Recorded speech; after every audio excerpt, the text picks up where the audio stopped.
Hello you guys, this is Ben here, otherwise known as Vertigo. I hope you're all doing well. This video, we're not going to be flying in this video, rather this is going to be a how-to or a tutorial of sorts. And I'm going to be showing you how to use a various software to replicate radio communications or an aircraft aviation headset type of sound coming through your microphone. Now this may be, as you know, a standard microphone simply doesn't have this sound. However, you can use software and DLLs to create that sound, and for content creators that can be a boon, that can be incredibly immersive and helpful. Now I no longer really use this for Twitch. I do occasionally use it for YouTube. It has its time and place. You're welcome to use this however you please. Right off the bat, there's a fellow named DisgracedPilot who I met via Twitch. His name is Matt, and this was his creation, his idea. He was the one who ultimately showed me how to do this. I am simply relaying information. This is not my original idea. Matt Davies, otherwise known as Bellens, happened to come by my stream one time when I was using this audio filter and asked very politely if I could make a YouTube video showing how to set this up. So I'm doing exactly that. Now I realize, you know, I'm not an audio expert. I don't understand the technical details, and naturally this is not going to sound exactly like an aviation headset would, but it is a big step in the right direction. So without further ado, let's get into it and show you how to do this. So you're going to need some software, and all of this is free. You don't have to spend a penny. So I'm going to come down here into Google Chrome, rather, and you're going to see 5 tabs open. And this is the software you need. This is it. So first things first, let's actually take a look at this virtual audio cable. Now, I will include links for all of this software. You won't have to hunt it down on your own. For this particular virtual audio cable here, I'm just using the free one from download.cnet. I go ahead and click download now. It will send you to a download page. Download the virtual audio cable. You then have it. As for this other software, again, links will be included. This is VSTHost. This is kind of the main housing for the DLLs. So this is what you'll see when you come to this web page, and if you scroll down here to downloads, you will see right here a 32-bit version, and down here a 64-bit version. Download the version that corresponds to your operating system. If you're 32-bit, get 32-bit. If you're 64-bit, get 64-bit. Next, there's a filter called JamieB multi-filter. This is what you'll see on the web page, and if you click here, Windows 32 VST, download that like so. There's now a plugin called Distortionator. Again, this is what you'll see. Quite simply, click download Windows VST down here and download the Distortionator. Now, I'm not downloading these because I've already done this, but I will show you what to do with all of these once they have been downloaded. And lastly, this is a website with various software. There's a lot going on here. This is what you'll see when you first come to it. If you scroll all the way down, second to the last one here, it's called Reverbering. You'll want to click download Windows VST, and it will download the Reverbering add-on or DLL. Once you've downloaded all of that, they will then be, you'll have them wherever your downloads go to. And so I have them here: Reverbering, Virtual Audio Cable, Distortionator, JamieB, and VSTHost. First things first, take this virtual audio cable, open this up, and you will see an installer for it.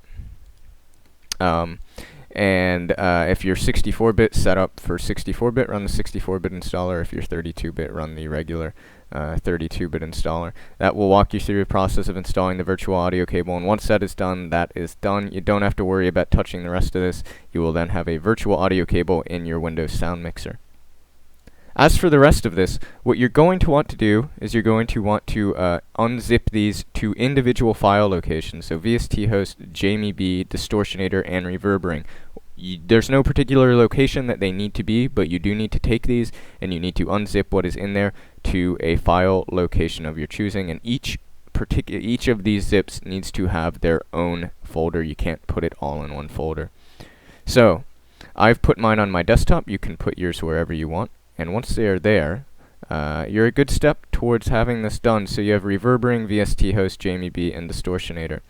What you're going to want to do now is open VSTHost, open the folder where you unzipped everything, and open VSTHost.exe. And this is what will pop up rather. Now, this is my final setup. This is what you'll see when you're finished, but obviously we need to walk you through the process of getting here. So let me go ahead and do that. When you first jump in, you'll see something along the lines of this, like so. You'll see an input and you'll see an output, and you won't see anything in between. And you're probably asking yourself, well, how do I get from this to what you were just showing? I'm going to show you how to do that. A few things that you need to do right off the bat before doing anything else. You need to come up here to plugin, and you need to make sure that that autosave bank and reload bank are checked. Make sure these are checked, and you need to come to performance, and you need to make sure that autosave and autosave plugin banks are checked. If you don't do that, I believe that the changes that you make each time are not going to save, and you're going to have to manually set up these DLLs each time, which would be a huge pain in the ass. You don't want to have to do that. Make sure that those options are checked. Once you've done that, we can go about the process of actually getting this set up to look like mine. So, first thing you're going to want to do is you're going to want to come to File, New Plugin, and find the JamieB multi-filter. Now, again, mine's on my desktop. Wherever you've saved yours to, find where you unzip that to, open the various containing folders, and find the multifilter.dll, and double-click that, and it will import it. And you're then going to right-click the multi-filter anywhere on here, right-click it, and unchain it, so you have a free-floating DLL. Repeat the exact same procedure, new plugin, find where you unzipped your various things to, and find the Reverbering DLL, jump through, and you want reverbering.dll. You don't need to worry about anything else. Put that in line and unchain it. Do the same, but this time for the Distortionator. Put in the Distortionator.dll and unchain it. And then lastly, you're going to do the exact same thing, and you're going to put in one more JamieB multi-filter, like so. Put it in line and unchain it. Now, once you have all of these lined up in a row, you're going to want to link these together, and this process is very simple. Simply click sequentially, so starting with the first multi-filter, then reverberating, etc., etc. Right-click, chain after, and chain it after them in order. So you will chain this initial multi-filter here after the engine input, like so. Then take Reverbering, chain it after the first multi-filter. Take Distortionator, chain it after Reverbering. And then chain the final multi-filter after Distortionator.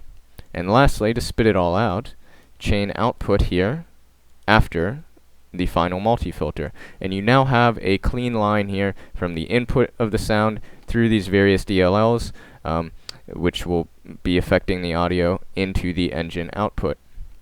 Now, you're going to want settings at this point. How do you get the settings that I have? How do you get the microphone sounding how I have mine sounding? That's a good question. So I cannot remember the settings off the top of my head.